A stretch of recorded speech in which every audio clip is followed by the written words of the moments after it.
Tony Kornheiser. I'm sorry. Did you say Tinder? You don't know what Tinder is.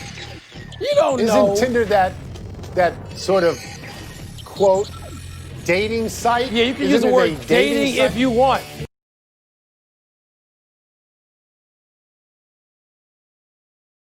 There ain't a whole lot of dating involved, all right? Well, that's what I would think. Yeah. You know, Vince Scully. Vince Scully has beaten you and Charles Wade Barkley to Twitter. This is a developing story. What. Yeah, if I make it to 92, I'll join Twitter at that point. Welcome to PTI, boys and girls. Got that on tape. In today's episode, a huge test for Giannis. Aroldis Chapman goes high and really tight. And Charles Oakley joins Dancing with the Stars. Wow. Oak, really? But we begin today with Game 7 tonight between Houston and Oklahoma City. The Thunder were down 2-0 and 3-2 in this series, and both times clawed their way back to even, led by Chris Paul, who actually played for a while in Oklahoma City with New Orleans when they were displaced after Hurricane Katrina. But enough about Chris Paul. Wilbon, what's riding on tonight's Game 7 for the Rockets? One more time. What game? I didn't. 7. Seven. And when one of us on this show picked Oklahoma City to win the series, you scoffed. When Houston won Game 1, you scoffed. When Houston won Game 2, you scoffed. What game are we at one more time tonight? 7. And that is because Chris Paul has been, look, I know that you got young guys like Jamal Murray and Donovan Mitchell scoring 50 multiple times in the series. They have been no more valuable to their teams than Chris Paul, who's got a bunch of young pups out there, and he's taken it to 2 recent MVPs. Can I redirect the question? The question is, what's the deal with Houston in Game 7? What's on the line for them? Tony, everything's on the line for them, present and future.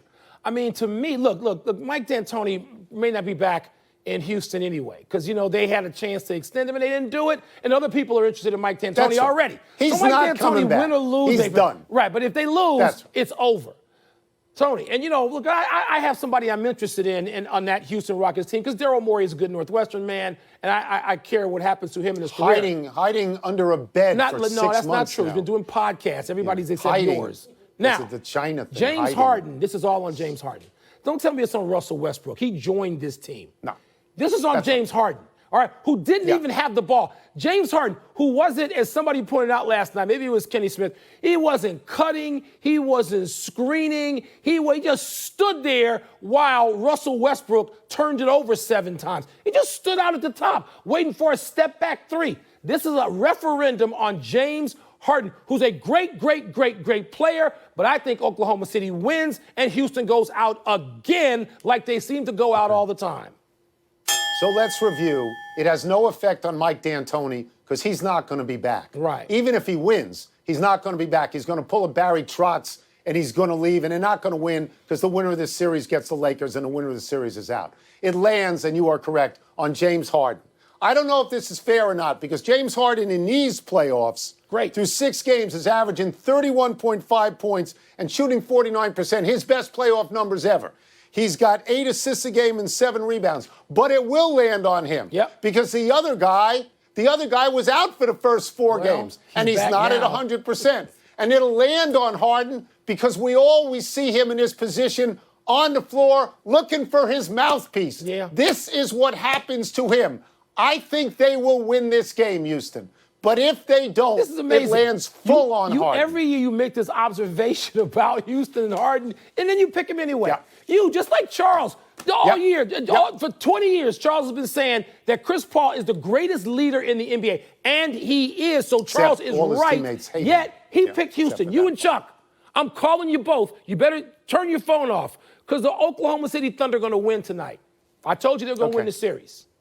The Heat and Bucks have a big Game 2 tonight. Jimmy Buckets scored 40 to lead Miami past Milwaukee in Game 1. Giannis nearly had a triple-double, but was a team worst, minus 14. The Bucks also lost Game 1 to the Magic, won that series. Tone. That's right. The Heat are not the Magic. Does tonight feel like a must-win for Giannis and Milwaukee? So let's review this. If you are Milwaukee and you know that you lost Game 1 to Orlando and then you won 4 in a row, it may very well not feel like a must-win. And because you have to separate your mind from the past with playoffs. In Game 3 and 4, they're not going to Miami. That's not how it works. Yeah. There's no home court, so you don't ever have to worry about that. Having said all this, do I think there is some jeopardy for Milwaukee? I do, because Miami is a really good team. I make fun of Jimmy Butler only because you really like him, but he's a really good player. Adebayo's a really good player. Dragic is a really good player. They've got a very good and real team. And by the way, the coach on their team has 2 rings. Yeah. He has 2 rings. Spo. Just catch me up. How many does the guy on Milwaukee have as a head coach? Because I think it's 0. Yeah. I think it's 0. So there is jeopardy, yes. Yeah, I don't think it's a must game because we just saw a team come back from 3-1. We're going to get to that. We just saw that. So I don't think it's a must game. And Oklahoma City has come back from 0-2 to force a Game 7. So I don't think it's a must game yet. But I want to see something from Milwaukee, Tony, and it's not about Giannis. My question, you know this, when they let Malcolm Brogdon go to a division team, I told you that day this is going to haunt Milwaukee because they don't really have a clear number 2 guy. I know Middleton's an all-star, but Middleton and Brogdon would have been more supportive, better in support of Giannis than just one of those guys. And it's coming back to haunt him now. Where are the rest of them? It's not about Giannis. I mean, Giannis has been, and Tony, you can also defend Giannis. He doesn't have the ball all the time. He's still slightly a dependent player. If Miami gets Game 2, they get a real hold of this series. Yeah. So I would tell you that I think the team that Miami puts on the floor, the team, is a better team than the team Milwaukee puts on the floor. And what I've noticed about Miami and what I like about Miami is that most of their players know what they can't do, and they don't attempt to do those things. Can they stop Antetokounmpo? I don't know. But if Antetokounmpo doesn't win this series, the next thing we're going to talk about is where's he playing the rest of his career, because it is not going to be Milwaukee. Man. We move now to baseball, where last night in the top of the 9th, Aroldis Chapman threw a 101-mile-per-hour fastball at the head of Mike Brasso, who barely got out of the way. Ugh. The Rays and the Yankees have been throwing at each other for a few years now. After the game, Rays manager Kevin Cash had this to say. Somebody's got to be accountable. And the last thing I'll say on it is I got a whole damn stable full of guys that throw 98 miles an hour, period. Wilbon, what's the bigger deal here? Chapman's pitch or Cash's obvious threat? Chapman's pitch. Because if Chapman's pitch doesn't go 1-0 whatever in somebody's head, then there's no reaction. This starts with an action. That agitated the situation. And by the way, Chapman, to me, he's not a guy who throws at people. I think he knows the damage he can do at 101 and 102, and I've seen him throw 103. I think he knows what he can do, Tony, and I don't think he does it intentionally. Still, if I had a bunch of guys who could throw 1-0, throw 98, and I just had one of my guys have to duck out of the way of a pitch that could have killed him, I'm doing exactly the same thing exactly. So I think Chapman did throw at him deliberately. You think so? And I've seen him throw at people before, and I thought he should have been tossed right there. But I thought Marcus Morris deliberately tried to hurt Luka Doncic. Yeah. And you on this show said that was just good, hard basketball. That was early. And I thought that wasn't that game. Get the sequence right. That was a previous game. So I thought it was more than that.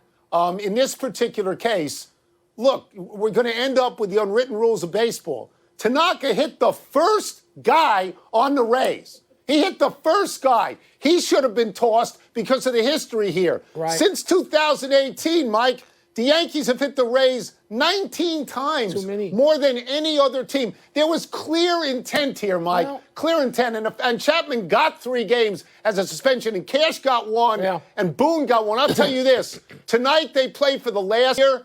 Good. If there's anybody throwing at anybody, there will be a brawl, and at that point, Cash is going to get suspended forever. Maybe. You know, because it's going to look like it was intentional. But a manager's primary job is to protect his team. It's to prepare his team and then to protect his team. And if I thought like you think that the Yankees did this intentionally, I would have each guy who could throw 98 standing on the front of the dugout. I wouldn't even send them to the bullpen.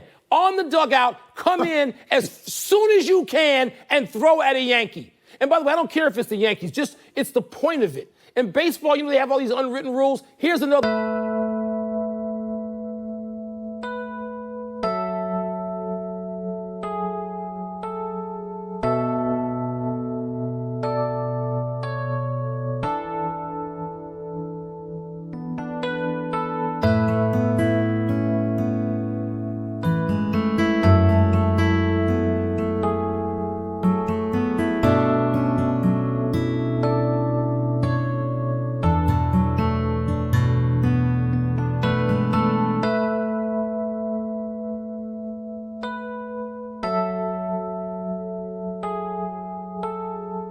This week. First no string. more backup box. That's a Let me backup. see what's first. First string's here. The pink one is first. Here we go.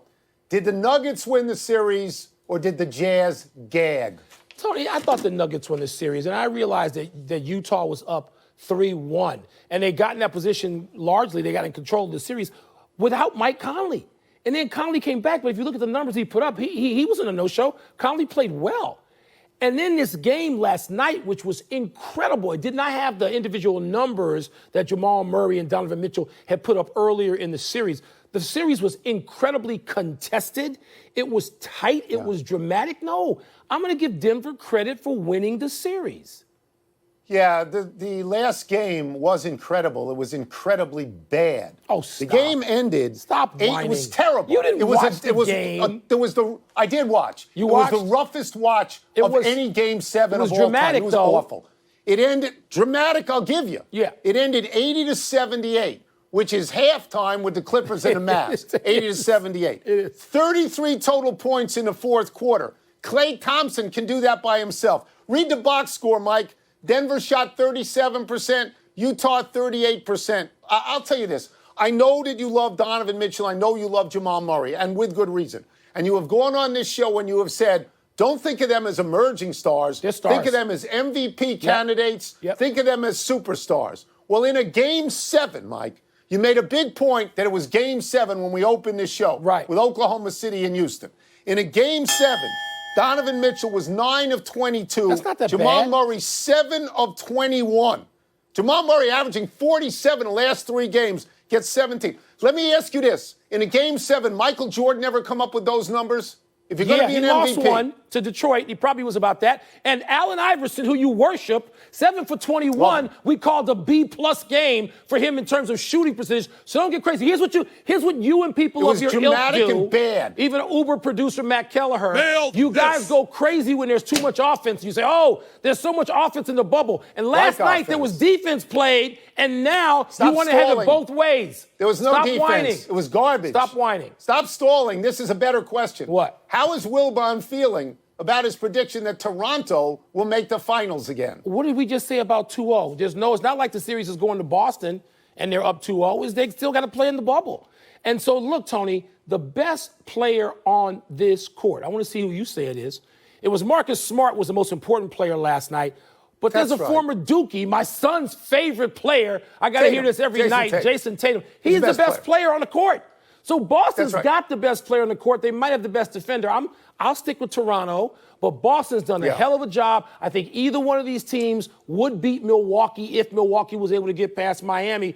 I think we're going to see Toronto charge back and get into this series. There was some thought that there was disparity going to the foul line last night. Man, it wasn't that much. Boston went 25 times, Toronto went 19. That's not disparity. Disparity starts with double figures. No, that's not disparity. Look, I really like Boston for a lot of the same reasons that I like Miami. But in Boston's case, even without Gordon Hayward on the court, with what Smart did, there's 4 guys who can beat you on that team. No question. And that team seems to be relieved that Kyrie Irving's not on that team anymore. They are. And that team plays like a team. Now, so does Toronto. Yeah. And there were some bad performances last night. Kemba Walker, 6 for 18. Fred VanVleet and Kyle Lowry, let me get this right, 13 of 38. They had so tough I shooting expect night. better. I expect better, but I'm not going to be tremendously surprised if Boston wins that. I'm Tony, not. I'm not going to be tremendously surprised. I think those two teams are even. I gave Toronto the sort of champions nod, if you will. But, this is not like in a case like, well, it is sort of like Houston. You got a lot of teams, Tony, that have talent and have expectations. Who's got stripes? Who's got stripes here? Toronto still got one. Well, Toronto got one. does, because they got rings. And so I expect them to climb back in the ring like OKC did, and I expect this to be a long series. 2 emails enough. Let's take one last break. Still to come, the NBA comes down on Marcus Morris for coming down on Luka Doncic. Yeah, they should.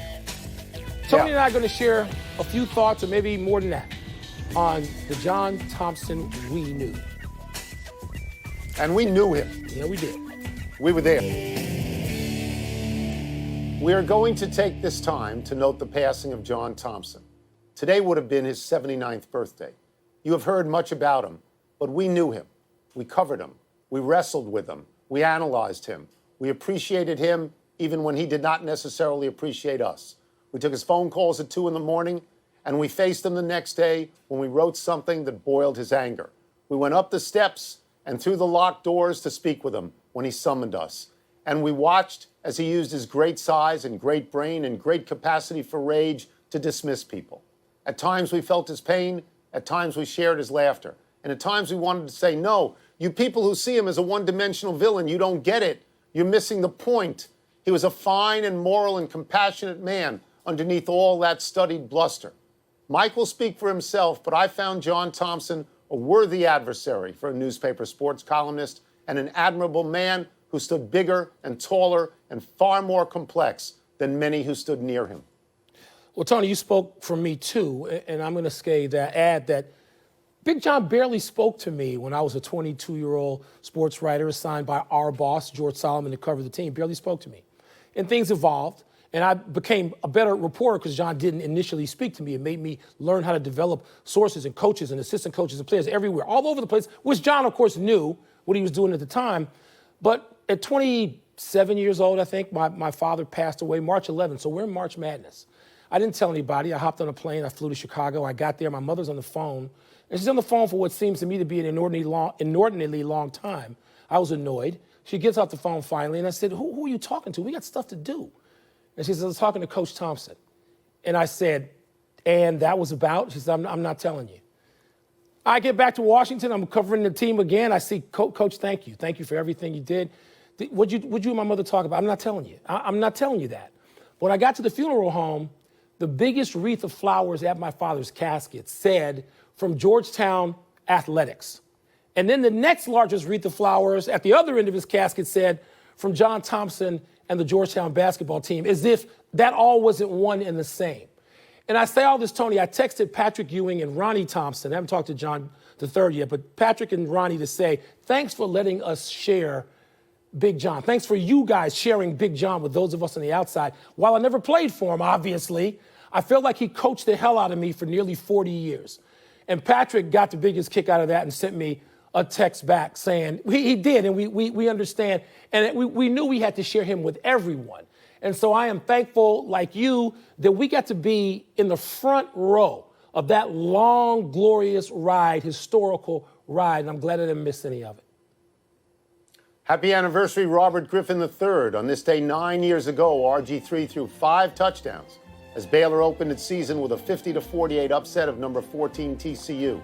This kicked off Griffin's surprising run to the Heisman Trophy over Andrew Luck as he led Baylor, which was picked to finish 6th in the Big 12, to a 10-3 record. Griffin was then drafted by Washington, and he was so spectacular as a rookie that someone on this high-quality television program made continual reference to the era of unbridled optimism that Griffin had ushered in Washington. Sadly, Griffin's right knee was injured in week 14, and then again in the playoffs, and he was never the same quarterback. Griffin is 30 now. He's backing up Lamar Jackson on the Baltimore Ravens. In week 10 last year against Cincinnati, Griffin went into the game and lined up at running back alongside Jackson and Mark Ingram Jr., marking what was likely the first time in NFL history that 3 former Heisman Trophy winners lined up together in a backfield. Tony, I hope Robert Griffin gets a late chance at glory, much the way Doug Williams did for the Washington football team after he had been out of the NFL. Also today, and this is a note, Dwayne Haskins, the Washington football team named the starting quarterback for the team. Happy trails to the Rockies. The Rockies gave up 23 runs and 27 hits to the Giants last night, losing 23-5. Someone named Alex Dickerson hit 3 home runs and 2 doubles and tied Willie Mays for the most total bases ever in one game by a Giants 16. Of course, Mays got his 16 the old-fashioned way in 1961 against the Milwaukee Braves. He hit 4 homers. Dickerson, Brandon Crawford, and Donovan Solano each drove in 6 runs. The first time in baseball history that one team had 3 players driving in 6 runs. The Giants scored in every inning but the 9th and went 27 for 52 in the game, which is insane. This is the 3rd time in Colorado history that the Rockies have given up at least 27 hits. All 3 games were played in the thin air of Coors Field. The Rockies waved the white flag in the 8th inning when they brought in catcher Drew Butera to pitch.